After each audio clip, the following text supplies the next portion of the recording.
በመካከለኛው ምስራቅ በተፈጠረው ጦርነት ምክንያት የተከሰተውን የነዳጅ ዋጋ ጭማሪ ለመቋቋም ሀገራት የተለያዩ የመፍትሄ እርምጃዎችን መውሰድና ከመፍትሄዎቹ መካከል ኤሌክትሪክ ተሽከርካሪዎች የመጠቀም አማራጭን ማሳደግ አንዱ መሆኑ ተጠቁሟል። እስራኤልና አሜሪካ በኢራን የኤነርጂ መሰረተ ልማት ላይ ጥቃት መፈጸማቸው ተሰምቷል። በዝርዝር እንመለከተዋለን። የቻይናው የውጭ ጉዳይ ሚኒስቴር ከኢራን አቻቸው ጋር ባደረጉት የስልክ ውይይት በጊዜ የሰላም ንግግር እንዲደረግ መክረዋል። በሌላ ዜና ኢራን የፕሬዝዳንት ትራምፕን የሰላም ንግግር ስምምነት የሐሰት ዜና ስትል አጣጥለዋለች። ጤና ይስጥልኝ ክቡራንና ክቡራት የቻናሌ ቤተሰቦች፣ ለሰዓቱ ያዘጋጇቸውን አጫጭር ዘገባዎች ወደ እናንተ እየቀርብ ያለው እስከ ፍጻሜው ድረስ አብራችሁን እንድትቆዩ እየጋበዝኩ ለቻናሉ አዲስ ከሆናችሁ ሰብስክራይብ፣ ላይክ እና ሼር ማድረግ እንዳይዘነጋ። ወደ ዝርዝር ዜናዎች አልፋለሁ። በመካከለኛው ምስራቅ በተፈጠረው ጦርነት ምክንያት የተከሰተውን የነዳጅ ዋጋ ጭማሪ ለመቋቋም ሀገራት የተለያዩ የመፍትሄ እርምጃዎችን እየወሰዱ ይገኛሉ። ከመፍትሄዎቹ መካከል ኤሌክትሪክ ተሽከርካሪዎች በመጠቀም አማራጭን ማሳደግ አንዱ ነው። በመሆኑም በመካከለኛው ምስራቅ የተፈጠረው ጦርነት ወሳኝ የነዳጅ ማስተላለፊያ መስመር የሆነውን የሆርሙዝ ሰርጥ አገልግሎት ማስተጓጎሉ በዓለም የነዳጅ ዋጋ ላይ ጭማሪ አስከትሏል። በዚህም የአንድ በርሜል ድፍድፍ የነዳጅ ዋጋ ከ$100 በመሻገሩ ሀገራት የነዳጅ እጥረትን ለመቋቋም የተለያዩ ውሳኔዎችን ከማስተላለፍ በተጨማሪ ታዳሽ ኃይልን እንደ አማራጭ እየተጠቀሙ ይገኛሉ። የነዳጅ ዋጋ በ36 በመቶ ጭማሪ ያሳየባት አውስትራሊያ የኤሌክትሪክ ተሽከርካሪዎችን በስፋት እያስተዋወቀች መሆኗ ተገልጿል። ይህም የኤሌክትሪክ ተሽከርካሪዎች ሽያጭ አዲስ ክብረ ወሰን ሲያስመዘግብ ከአጠቃላይ የቀላል መኪናዎች ሽያጭ የኤሌክትሪክ መኪና ድርሻ 12.7 በመቶ መድረሱ ተነግሯል። የቤንዚን ዋጋ 18 በመቶ ጭማሪ ያሳየባት ጃፓን ነዳጅ ለመቆጠብ ካወጣቻቸው ሕጎች ባሻገር የኤሌክትሪክ ተሽከርካሪዎች በብዛት ገበያ ላይ እንዲውሉም አድርጋለች። ፈረንሳይ፣ ሲንጋፖር፣ ፊሊፒንስ፣ ስሪላንካ፣ ታይዋን፣ አሜሪካ፣ ጀርመን፣ ኖርዌይን ጨምሮ በርካታ ሀገራት ተመሳሳይ የታዳሽ ኃይል አማራጮችን ወደ መጠቀም ፊታቸውን እያዞሩ መሆኑን የሮይተርስ ዘገባ አመልክቷል። በዓለም ቁጥር አንድ የኤሌክትሪክ ተሽከርካሪ አምራች የሆነችው ቻይና አሁን ከተፈጠረው የኤሌክትሪክ ተሽከርካሪ ፍላጎት አንጻር አዲስ የኢኮኖሚ ዕድል ሊፈጠርላት ይችላል መባሉን የዘገበው ደግሞ ሲጂቲኤን ነው።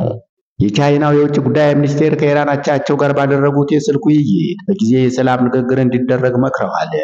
የቻይናው የውጭ ጉዳይ ሚኒስቴር ዋንግ ኪ ከኢራኑ አቻቸው አባስ አራቅቺ ጋር ባደረጉት የስልክ ውይይት በጊዜ ወደ ሰላም ድርድር የሚያምራ ግፊት እንዲደረግ ጥሪ ማቅረባቸውን አልጀዚራ የጠቀሰው መግለጫ አመልክቷል።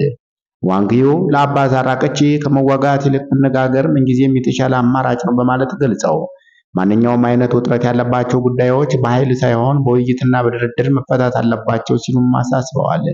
በበኩላቸው አባስ አራቅቺ ኢራን ለጊዜያዊ የተኩስ አቁም ብቻ ሳይሆን ግጭቱን ዘላቂ በሆነ መልኩ ለመቋጨት ቁርጠኛ መሆኗን ገልጸው ቻይና ለምታደርገው ሰብአዊ ድጋፍ ያላቸውን አድናቆት ገልጸዋል።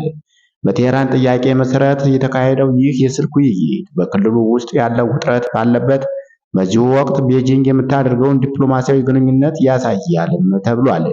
ቻይና የኢራን ዋነኛ አጋር ሆና ብትቀጥልም ለኢራን የምታደርገውን ድጋፍ ገደብ እንዳለው አመልክታለች። ቤጂንግ ቴህራን የአሜሪካ የጦር ሰፈሮችን በሚያስተናግዱ የባህረ ሰላጤው ሀገራት ላይ የምታደርገውን ጥቃት እንደማትደግፍ በመግለጽ የተኩስ አቁም እንዲደረግ ዳግም ጥሪ አቅርባለች። እስራኤልና አሜሪካ በኢራን ኤነርጂ መሰረተ ልማት ላይ ጥቃት መፈጸማቸው ተሰምቷል። የአሜሪካ ፕሬዝዳንት ዶናልድ ትራምፕ በኢራን የኢነርጂ መሰረተ ልማት ላይ ለመፈጸም የተቀመጠው የጊዜ ገደብ ወደ 5 ቀናት መራዘሙን ትናንትና ካስታወቁ በኋላ ጥቃቱ መፈጸሙን ዘገባዎች አመልክተዋል። የኢራን መገናኛ ብዙሃንን ጠቅሶ አናዶሉ እንደዘገበው በኢስፋሃን የኤነርጂ ጣቢያ በተፈጸመው ጥቃት በአካባቢው የሚገኘው የተፈጥሮ ጋዝ አስተዳደር ህንፃና የጋዝ ግፊት መቆጣጠሪያ ማዕከል ላይ ጉዳት ደርሷል ተብሏል። በተመሳሳይ በኮራም ሻሃር የኢነርጂ መሰረተ ልማት ላይ በተፈጸመ ጥቃት በጋዝ ማስተላለፊያ ቱቦ ላይ ጉዳት መድረሱ ተገልጿል። ይሁን እንጂ በሁለቱም የኢነርጂ መሰረተ ልማቶች ላይ በተፈጸመው ጥቃት የከፋ ጉዳት አለመድረሱና በሁለቱም ስፍራዎች ያለው የኃይል አቅርቦት እንዳልተስተጓጎለ ነው የተገለጸው። ከጥቃቱ በኋላ ኢራን በወሰደችው አጸፋ በእስራኤል ኔጌቭ፣ ዳሞና፣ ቲል አቪቭ እና ኤልያት ከተሞች እንዲሁም በመካከለኛው ምስራቅ በሚገኙ የአሜሪካ የጦር ሰፈሮች ላይ ጥቃት መፈጸሟን የኢራን አብዮታዊ ዘብ አስታውቋል። ምሽት ላይ ኢራን በቴል አቪቭ በፈጸመችው ጥቃት በመኖሪያ ሕንፃዎች ላይ ከፍተኛ ጉዳት ሲደርስ 6 ሰዎች ደግሞ ጉዳት ማስተናገዳቸውን የእስራኤል ጤና ሚኒስቴር አስታውቋል። ኢራን የፕሬዝዳንት ትራምፕ የሰላም ንግግር ስምምነት የሐሰት ዜና ነው ስትል አጣጥለዋለች። የአሜሪካው ፕሬዝዳንት ዶናልድ ትራምፕ ጦርነቱን ለማቆም በጣም ጥሩና ውጤታማ ውይይቶችን ተካሂደዋል ሲሉ ከጥቂት ሰዓታት በኋላ ከፍተኛ የኢራን ባለስልጣናት ከአሜሪካ ጋር ምንም አይነት ድርድር አለማድረጋቸውን ገልጸዋል። የኢራን ፓርላማ አፈ ጉባኤ መሐመድ ባገር ጋሊባፍ በማህበራዊ ትስስር ገጻቸው ባሳፈሩት ጽሑፍ ከአሜሪካ ጋር የተደረገ ምንም አይነት ድርድር የለም ብለዋል።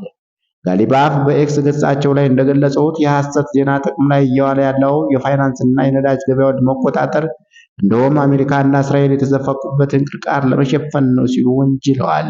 ይህ የባለስልጣን ንግግር ቀደም ብሎ የኢራን ውጭ ጉዳይ ሚኒስቴር ቃል አቀባይ እስማኤል ባቃኢ ከአሜሪካ ጋር የተደረገ ማንኛውንም አይነት ውይይት ካስተባበሩት መግለጫ ጋር ተመሳሳይ ነው። የኢራን ይፋዊ የዜና ወኪል ኢርና ባሰራጨው መረጃ መሰረት ባቃኢ አሜሪካ ጦርነቱን ለማቆም ድርድር እንድታደርግ ስለቀረበው ጥያቄ ከአንዳንድ ወዳጅ ሀገራት መልእክቶች ደርሰውናል ብለዋል። እነዚህ ማስተባበያዎች የተሰሙት በአሜሪካ እስራኤል እና በኢራን መካከል የሚካሄደው ጦርነት 4ኛ ሳምንቱን በያዘበት ወቅት ሲሆን የእስራኤል ጦር ሰኞ ዕለት በኢራን መዲና ቴህራን ላይ አዲስ የጥቃት ማዕበል መክፈቱን አስታውቋል። ክቡራንና ክቡራት የቻናሌ ቤተሰቦች ለሰዓቱ ያዘጋጀኋቸው አጫጭር ዘገባዎች የተከታተላችኋቸው ይመስሉ ነበር። አብራችሁኝ ስለቆያችሁ ከልብ እያመሰገንኩ ለቻናሉ አዲስ ከሆናችሁ ሰብስክራይብ እንዲሁም ላይክ እና ሼር ማድረግ እንዳይዘነጋ። መልካም ቀን እንደሆንላችሁ ተመኘው።